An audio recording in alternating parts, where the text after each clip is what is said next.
Berdasarkan pantauan di muara Sungai Jeneberang, Kelurahan Barombong, Kota Makassar, pada hari Jumat 10 Januari 2020, lokasi yang menjadi tempat favorit para nelayan itu untuk menambatkan kapalnya, terpantau ada ratusan kapal nelayan terparkir demi berlindung dari kondisi gelombang laut Selat Makassar yang dalam beberapa hari terakhir ini memang terpantau cukup besar.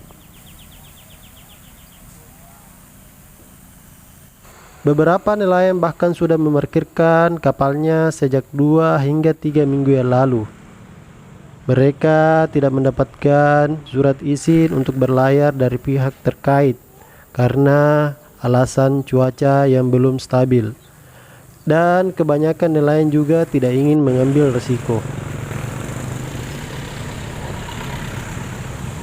Namun setelah melihat kondisi hari ini yang cukup cerah, terpantau ada beberapa nelayan yang mencoba untuk keluar melaut.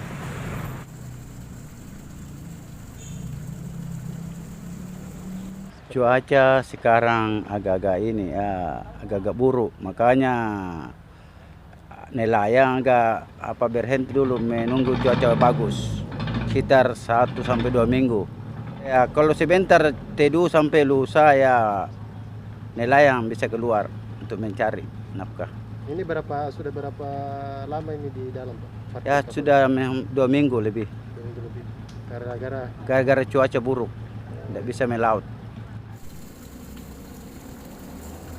Berdasarkan informasi dari Badan Meteorologi, Klimatologi, dan Geofisika atau BMKG, bahwa angin monsun barat akan tiba dalam beberapa hari ke depan, khususnya untuk wilayah di Sulawesi Selatan. Kondisi cuaca ini diprediksi akan menimbulkan kondisi ekstrim seperti gelombang ombak yang besar, angin kencang, dan hujan deras.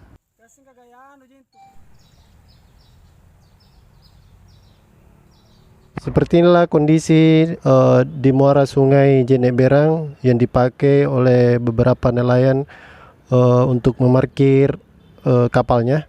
Kondisi sekarang sebagian besar kapal nelayan ini terparkir dan tidak berangkat ke laut karena adanya peringatan cuaca dari BMKG serta belum dikeluarkannya izin berlayar dari pihak berwenang dengan alasan cuaca buruk. Sebagian besar dari nelayan ini sudah menambatkan kapalnya di sini setengah bulan sampai dengan 1 bulan lamanya karena faktor cuaca yang sewaktu-waktu bisa berubah.